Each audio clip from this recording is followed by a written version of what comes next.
Morning ladies, I hope you're in the mood for a new project, or rather a new part for our existing sampler quilt project. A few of us managed to get together on Zoom last Monday and we had a bit of a chat about what to do next, and we decided that if we did another couple of blocks we would have enough to make a double bed sized quilt in our sampler quilt. And so the one I've picked for today I'm really excited about doing because I've never made it before, and hoping that it turns out as nicely as the ones in the pictures that I've seen. It's called the Swirly Twirly Dresden block from Owl Orchard Quilts in Nevada. For those of you who've done a Dresden block before, a traditional Dresden block, you'll see where the influence comes from. But this is a much more contemporary take on it. And the links to Orchard Owl quilts are in the blog post, and within the blog post you'll find the link to the pattern. It's another go at foundation piecing, and in fact Vicky assumes that you've done foundation piecing before.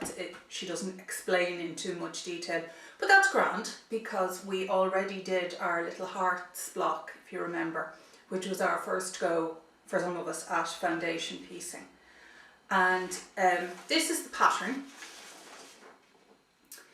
As you can see, 2 sheets that you'll have to print out. If you don't have access to a printer at the moment, you could draw yourself a 10-inch circle and divide it up in this way, and you'll probably be able to work it out. Much handier if you can print it out. These are the 2 sheets of the pattern printed out, and I found when I printed them out that the lines came out very pale, whether that was to do with my printer or my toner cartridge or whatever, I don't know. So I went over them with a marker pen, and it had the unexpected but useful advantage that I now can see the lines on both sides of the paper, which means I don't have to retrace it onto greaseproof paper or translucent paper for the foundation paper piecing. So all's well that ends well.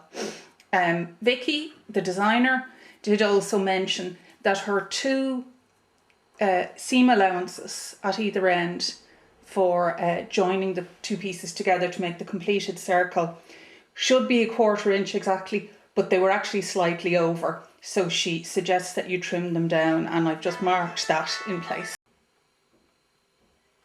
In the blog post that Vicky did to accompany this pattern, she has a few different examples of the finished block made up, and in some of them she has gone for a really simple 2 colour combination where she's just got a background colour and a foreground colour. And then she also has a really stunning example of using a dark background colour and a variety of ultra bright fabrics as the foreground colours. So whatever you decide to go to, or whatever you have to hand, the way she describes it is that the background colour is also used in the thin wedges, and the foreground colour or foreground colours in the fat wedges. And then there'll also be a circle appliqued on at the end of the background colour to give that sort of hole in the centre. So I had to go through my stash to try and find a nice piece of plain fabric for the background, and as you know, I do love a pattern, so I'm very low on plain background colours. So this is why I'm going to end up making one with a white on a white background. I've made sure that I have a piece that's bigger than 12.5 inches square, and that is what I'll applique the finished circle onto. So my background colour that I'll use in my thin wedges is also going to be the plain white. And I'm going to use an assortment of bright blues and greens for my foreground colours, and that'll be in keeping with what I've done on the rest of the quilt. So I'm going to need to iron these now, and we can get started with our foundation piecing. My fabrics are now ironed and ready to go. And I just went through my scrap box basically and pulled out a selection that I thought would work well as a contrast to white in the wedges on the pattern. And it's a great opportunity to use up little pieces of things that you really like but aren't big enough to go in as part of a full project again. So even this little narrowish bit, I'm hoping that I can incorporate that. And it's a nice mix of blues and greens that will go with what's going on in the rest of my quilt. The first step is to prepare our pattern by cutting around it roughly. You don't have to be too accurate at this stage, as long as your stitching is accurate, but it does help to get some of the excess paper out of the way. And when we start sewing, we're going to just start from one end and piece successively one wedge after another.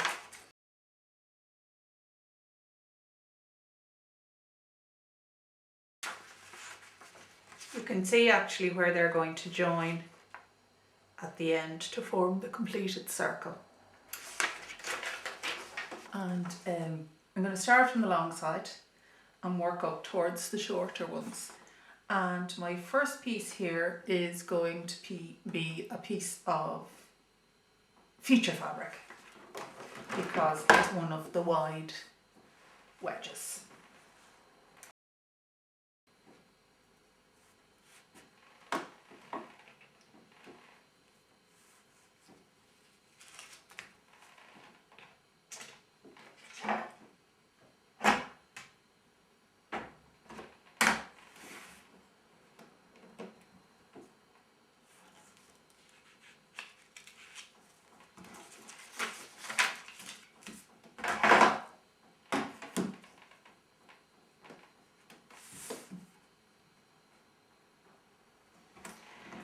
And I'm going to fold the paper back along what's going to be our first stitch line,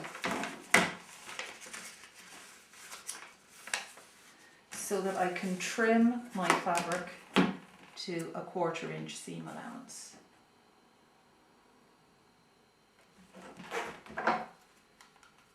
Some people do the trimming after they've created the seam, but I just find that it gives me something to line up my next piece of fabric with. So I like doing it this way. And the piece of fabric I'm going to join to this is going to be a section of our background fabric because it's going onto a narrow wedge. I'm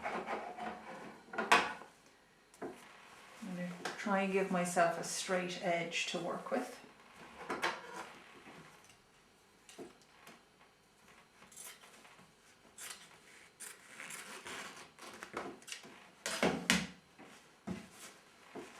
So that I can line it up with the piece that I've trimmed.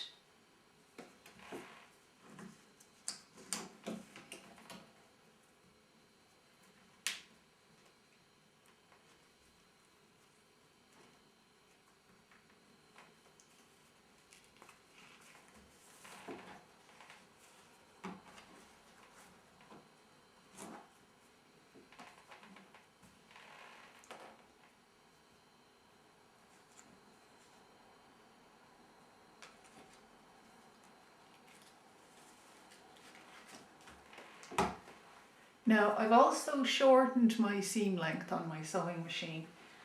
My stitch length is normally 2.5, but I have set it to 1.5, and that will make the stitches close together, forming a perforation that we can then use to take out our paper, our foundation paper at the end.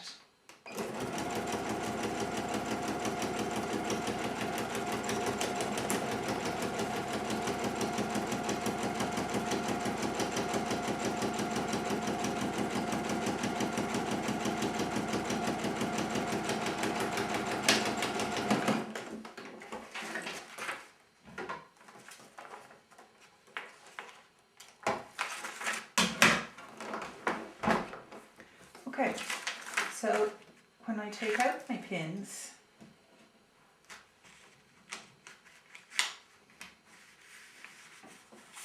and you can either press, or in my case I'm just going to finger press along. You can see that we've got our first two pieces in place. And I'm just going to hold the background piece in position with a pin, and then flip the whole thing over, and once again I'm going to fold along the next seam that I'm going to stitch so that I can trim the excess fabric. Using the edge of the ruler is a handy way of doing it, but you can just do it by eye if you prefer.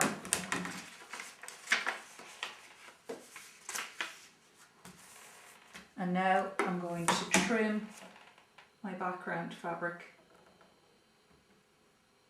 to 1/4 inch.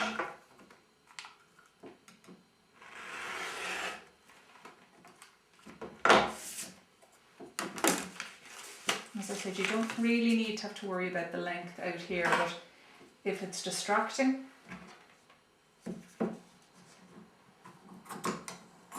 then you can give it a little rough trim for now.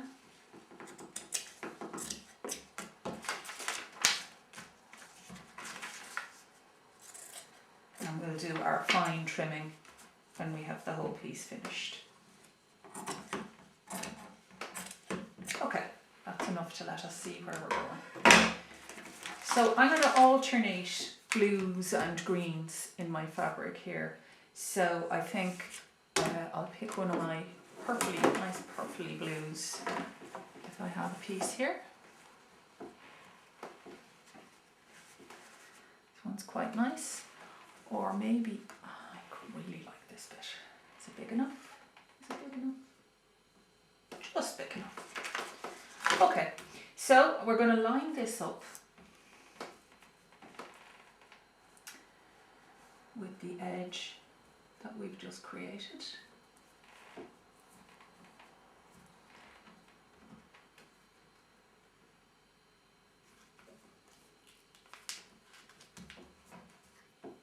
Pin it in place,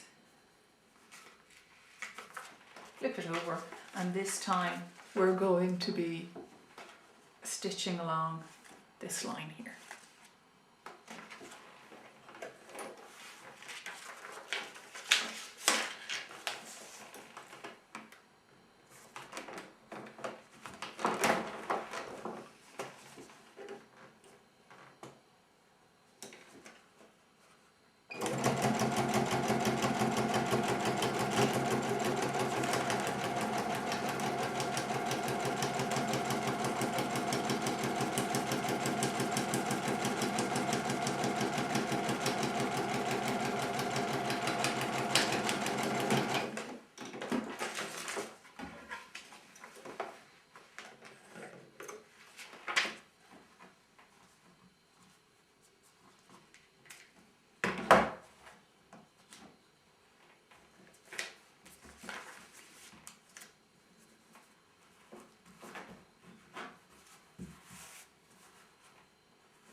These are the two halves.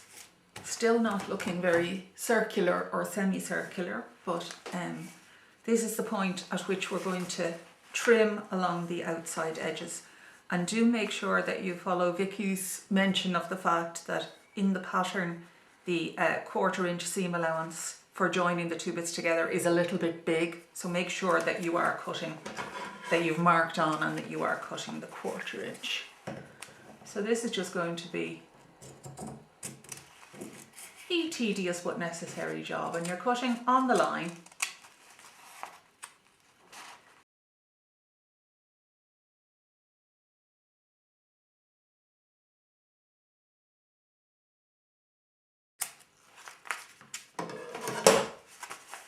You can see the shape much better now.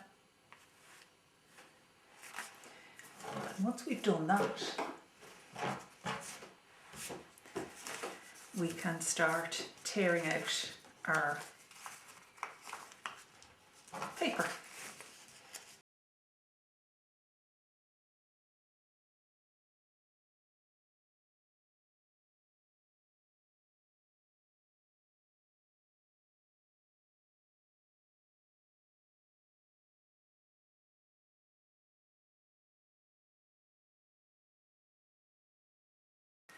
And that is 1/2 of our swirly twirly Dresden, and I'm going to do exactly the same for the other half.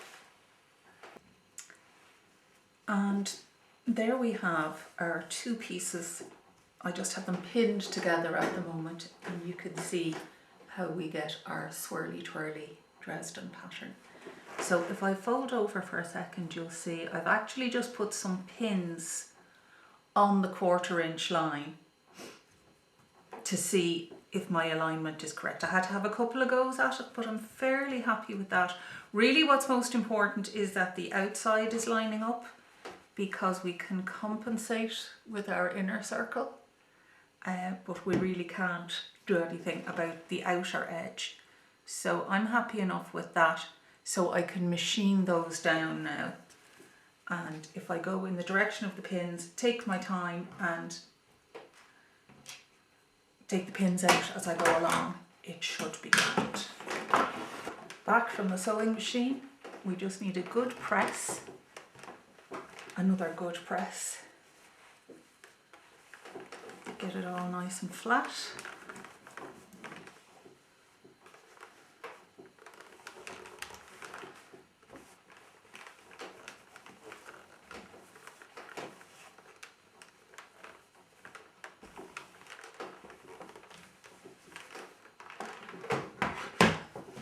Slide it off onto a more contrasting background. And yeah, there we go, looking great. And it's ready now to have the white circle put in the middle. Hey, I told you there'd be something in the house that'd be the right size, and in actual fact it's kind of the right colours as well. But yeah, what I did was I traced around that on a piece of paper, as you can see here. And then I have cut around it, pinned it onto a piece of fabric and cut around it, and done exactly as we did for the circles on the Equinox block. I have done a little running stitch all the way around to allow me to gather my fabric around the template, which I can then secure by tying in a triple knot. The double knot seems to slip.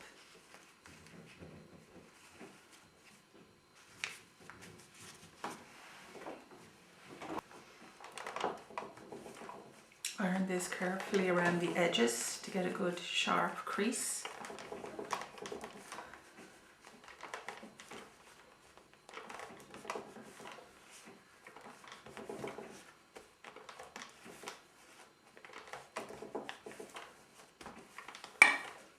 And also on the other side.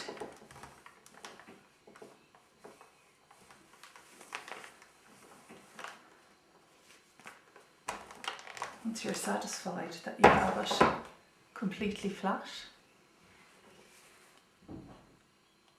you can just lever out your bit of paper.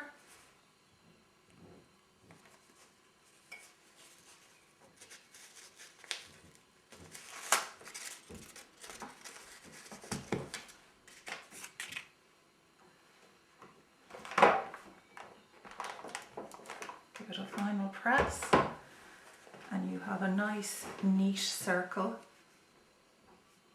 which you will be able to applique over the hole.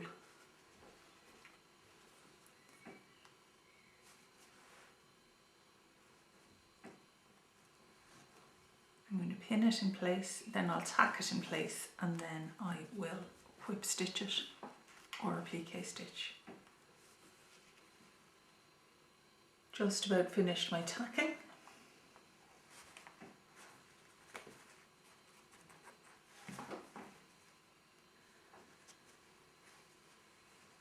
And you'll see even at this stage it's starting to give you a sense of what it'll look like when it's finished.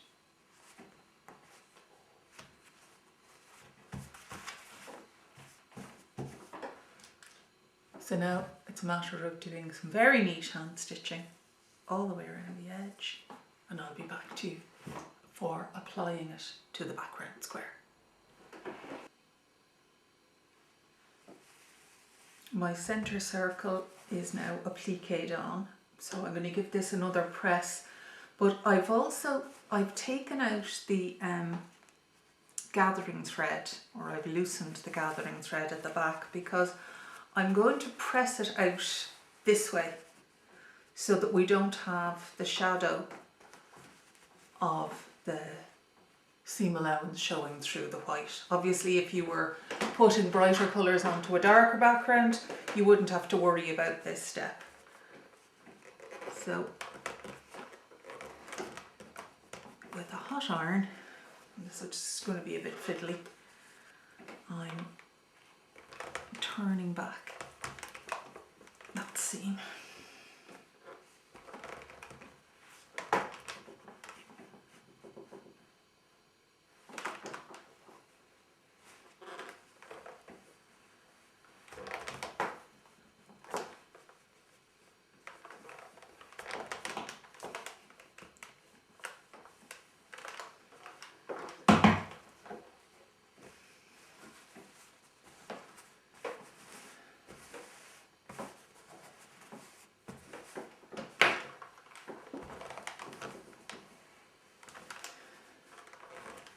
And it just means that when it's appliqued on to the final background, you won't get that shadow.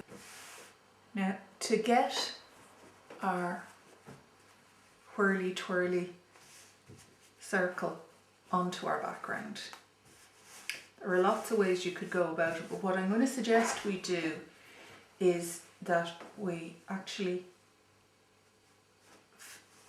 tack it onto, or sew it onto a backing piece and trim around it and then turn it the right way out. I'll do it and then it'll make sense, if you know what I mean. So this is another piece of white fabric. This is not our background, it's not the background of our block, but it is the same colour. In fact, ideally it would be the same fabric, but I didn't have quite enough. So it's a slightly wider woven cotton, but it doesn't really matter because you won't see it anyway. And I'm just going to pin it in place, and then I'm going to run a 1/4 inch seam all the way around.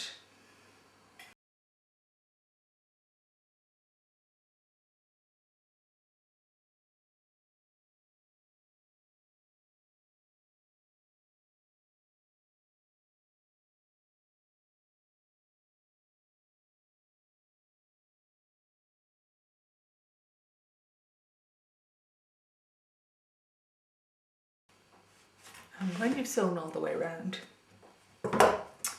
you can unpin and trim off the excess so that the two seam allowances are matching.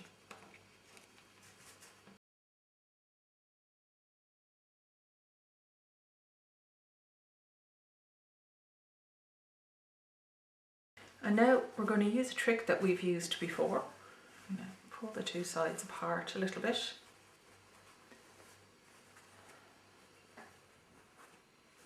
Oops.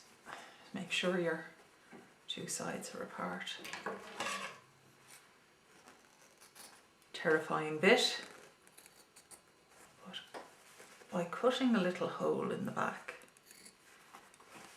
maybe that much, you will be able to turn the whole thing the other way out.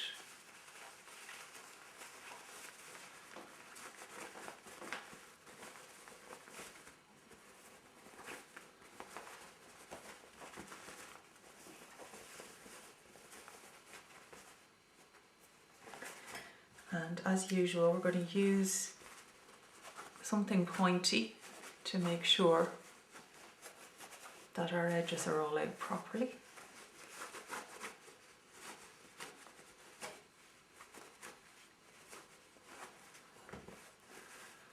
Then run around doing a bit of finger pressing.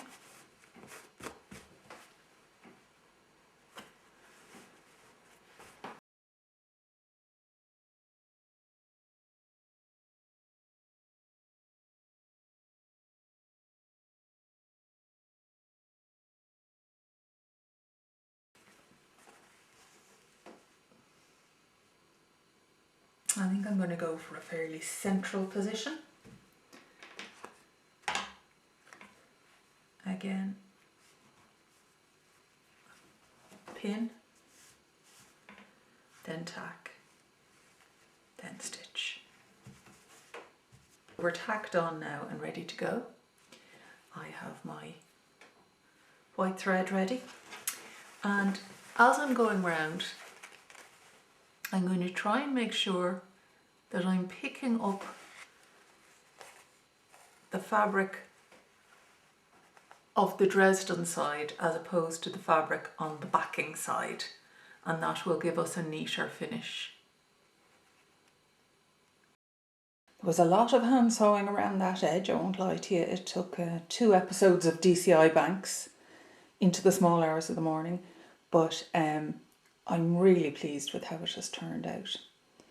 Now, I trimmed it down to a 12.5-inch block afterwards, and I also removed the 2 extra layers at the back, because one thing I don't like about an appliqué look is that it looks like it's stuck on top, which is just weird, I know, but that's what I like. But you could leave those 2 back layers on if you want to. So if we had 2 of those in our finished quilt, I think they'd be a lovely addition. I think my second one, I'll do a dark background and let the colours really sing out from it.